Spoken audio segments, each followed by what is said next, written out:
A recent U.S. Secret Service report says many school mass shootings, because he has all the guns, he has like 5 or 6 guns, could have been prevented if school systems had implemented certain policies. You need to constantly be looking for things to support students. For him to feel safe and me to feel safe to leave my son.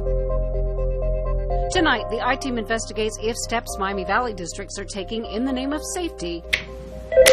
Hi, can I help you? Match what the feds say could prevent the next school shooting. With how sadly common school mass shootings have become, tonight our investigative team is taking a closer look at what safety resources local districts invest in. Our past reporting has often heavily focused on technology spending, but the I-Team Sean Cudahy dug deeper into what area districts are doing when it comes to developing human intelligence and provide better protection.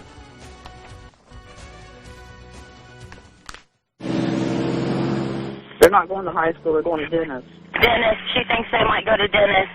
Mary York's 911 call more than a year ago. Because he has all the guns. He has like 5 or 6 guns. And he knows how to shoot a gun. Indiana State Police say played a significant role in preventing her son Brandon from carrying out a Richmond, Indiana mass school shooting. But the pain from that day and Brandon dying by suicide inside Dennis Intermediate still lingers for those in the community like Kenny Bantam. It affected a whole bunch of people. While Indiana State Police say York's information was critical that day. Pop this device open. Drop it in, and that secures the door from any intruder coming in. Information uncovered by the I-Team shows districts like Kettering continuing to invest in devices like this door jamb. That district among those stepping up what they call security investments compared to decades ago. We wanted as much accessibility as we could because we were proud of what we were doing.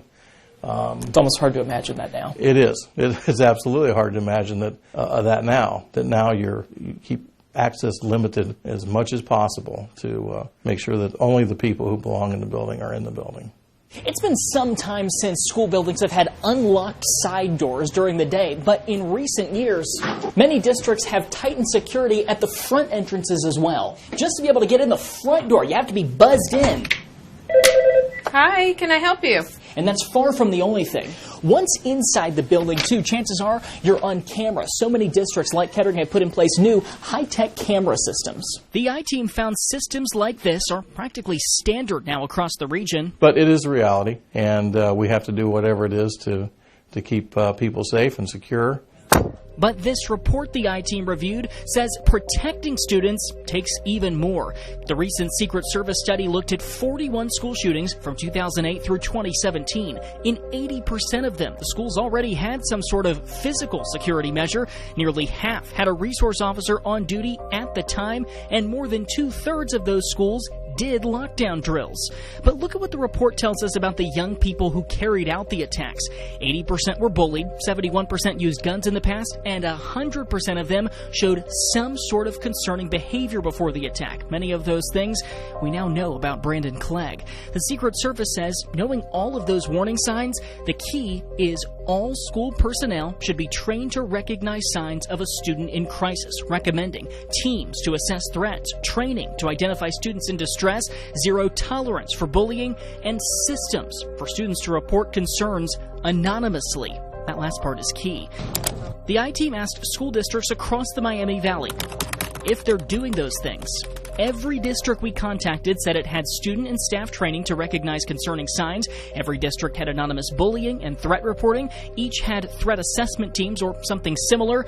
All had cyber monitoring programs, with the exception of Troy schools, and all had school resource officers or private security, with the exception of Oakwood, where officers do routine drop-ins, and the district says response times are just 90 seconds. That's our number one job. Kettering school leaders say they're also taking all those steps. It's work that never stops. So we are constantly looking for areas of need and areas that we can improve our safety and security. Both of those things on Alicia Huddleston's mind as she sends her son to kindergarten this fall. But it also gives a sense of security for us parents to leave our kids in a safe environment, a safe building. Safer buildings, the feds say, now requires not just locking doors and buying expensive technology, but also having teachers and students who know what warning signs to look for. For the I-Team, Sean Cudahy, News Center 7. And Troy City School Superintendent told our I-Team they do not have their own cyber monitoring program because they use a similar state program. Meantime, Brendan Clegg's mother, Mary York, faces charges related to the December 2018 shooting scare.